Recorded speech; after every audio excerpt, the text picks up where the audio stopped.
Hizutone Rakuro, the protagonist of this anime, is actually a loner, ugly, disgusting, loser teenager boy in his real life. A really big dragon starts to break into pieces and explode. A woman with blonde hair named Farrier is very happy and excited. She shouts that they have finally defeated the Dark Lord. There's a strange man named Sunraku in front of her wearing only underpants on his face and bottom, looking absolutely disgusting. He smiles and waits for the sun to come out. When the sky becomes clear, the woman standing behind Sunraku says that it's all because of him, Sunraku, that they defeated the Dark Lord. She talks about how hard they worked for this moment and how the journey was very long and tough. Finally, Sunraku speaks and says that this is the happiest moment of his life. They both feel very happy that everything is finished. Sunraku reveals he isn't on her side at all and surprises her with an attack when she least expects it. Without her noticing, he strikes her down. Just before her demise, Sunraku informs her that he's sending her to her rightful place with the Dark Lord, which he states is hell. Faria dies. Suddenly, it's unveiled that this entire nonsensical scenario was just a game, played by a lonely recluse boy using VR equipment. He removes his VR gear and celebrates victoriously, having defeated his own native behavior and now considering himself more confident. This marks the tale of the lonely boy in an era where regular games are seen as old-fashioned and fully immersive VR games like the previous one have become the standard. Amidst a few significant works, there's a vast heap of releases from inferior games. While most people detest these games as they are deemed garbage, our protagonist is an exception. He enthusiastically seeks out these inferior games and plays them one after another, finding amusement in these discarded creations. The boy, whose actual name is Reikiro Hizudum, is a high school student who never attends school. Right after completing the previous inferior game, he eagerly anticipates trying the next one. Because of his quest for inferior games, the conventions of this world label him as an oddity, and he proudly identifies as a trash game hunter. A new day dawns, and Reikiro decides to go to school for the first time. As he prepares to leave, he notices a butterfly fluttering about and quickly captures it, hinting at his mother's interest in insects. He exits his house and makes his way to school, paying no attention to anyone as he heads to his classroom. A curious girl named Rei confesses that she's been keeping an eye on Reikiro and rehearses what to say to him, blushing at the mere thought of conversing with him. It's quite evident that Rei has a crush on him. However, Reikiro remains completely unaware of her feelings and goes straight to his class without acknowledging her presence.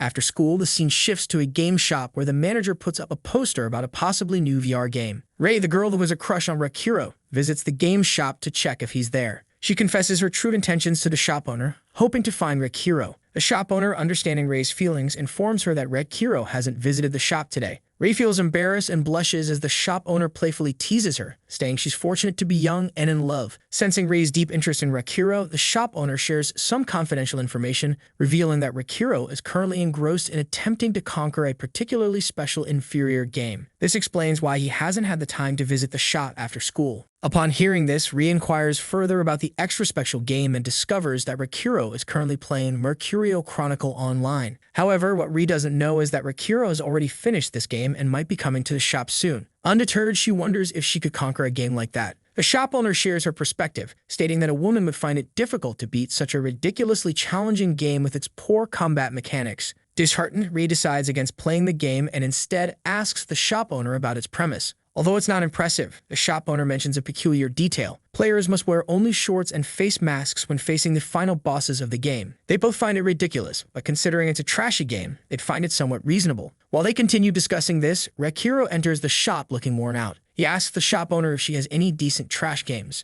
Excited to see him, the shop owner attempts to introduce him to Rei. However, when she turns to where Rei was standing earlier, she realizes Rei has already fled. So the owner forgets about it and changes the subject, asking Reikiro if he managed to defeat the Faria Chronicles game he was struggling with earlier. Reikiro happily shares how much he enjoyed completing that remarkable piece of garbage. He specifically mentions how he was annoyed by a side character named Faria in the game, blaming her for every mishap from point A to point B. According to him, Faria's incompetence led to worsening situations, causing the villagers and party members to die. Reikiro despises Faria completely, explaining that she always managed to shift blame away from herself and escape consequences. In the end, he killed her with great satisfaction during the game. He vents about his intense hatred for Faria, irritating the shop owner. Reikiro goes on to describe how he killed her during the 3-minute break provided to players after defeating a boss, using it as a loophole. Nevertheless, he moves on from the topic and asks the shop owner to find a trash game even worse than Faria Chronicles. However, the owner claims not to know any and suggests he try a non-trashy game for a change. The shop owner shows Reikiro the poster she had displayed earlier and suggests he try a game called Utopia.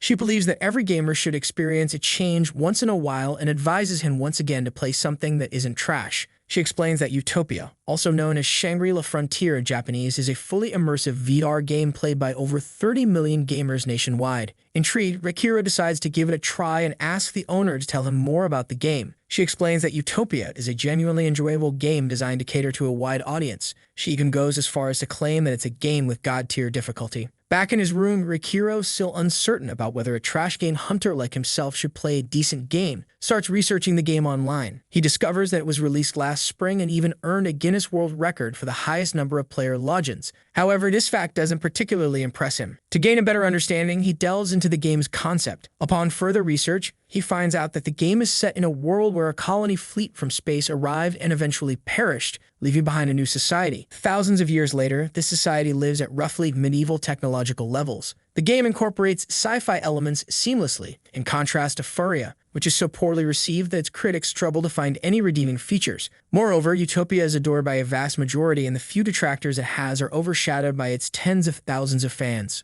After learning about the game's background, Rikiro decides to give it a try and plugs it into his PC. As he wears and activates his headgear, he watches the introduction from the game's creator, the brilliant programmer Sukuya Tsukiri. Sukuyo, the mastermind behind this immersive VR game system, has earned a reputation as a leader in game software development. This information boosts Rikiro's confidence in the game's quality, making him contemplate whether it's worth trying something that isn't trash. His perspective gradually shifts as he logs in and finds himself in a blank virtual space. A system menu appears, prompting Rikiro to enter his details and design his own character. Rikiro starts by choosing his job from a myriad of options, opting for the mercenary role equipped with twin blades out of the vast selection available. For his origin, he selects Wander, adhering to his belief in luck. As he designs his character, he discovers the ability to pick his race and body type among other intricate details. These nuances, absent in trash games, captivate Rikiro's attention. He delves deep into character customization, crafting something utterly absurd, a character resembling a literal birdman. He emphasizes the importance of his character's skin, avoiding armor to wield the best weapons. Noticing the option to sell starter gear before the game begins,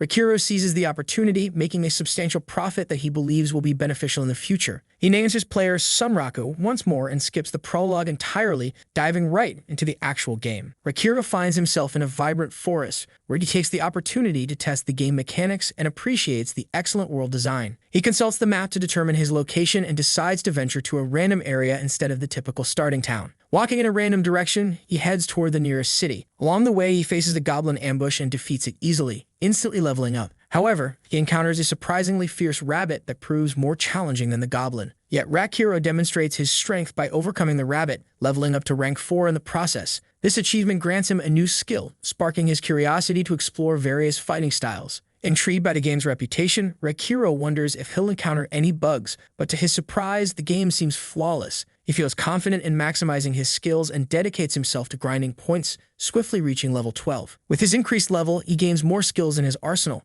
Having strayed far from the starter town, Rikiro realizes he's near another town named Secondville. Eager for a real challenge, he heads there but encounters an obstacle, a snake with ponytails blocking a bridge. Despite the strange appearance, this stylish serpent is a formidable opponent, intended to be faced by a party. Rikiro takes a moment to strategize, considering the typical attacks of game snakes. Confident in his ability to control his avatar precisely, he decides he doesn't need to focus on defense to defeat the boss and charges forward. Demanding an exciting challenge from the game, Rikiro shows his enthusiasm for the battle. Meanwhile, at the exit of a nearby town, a group of people watches in astonishment. Their jaws drop as they observe someone in gigantic armor, captivated by the extraordinary sight.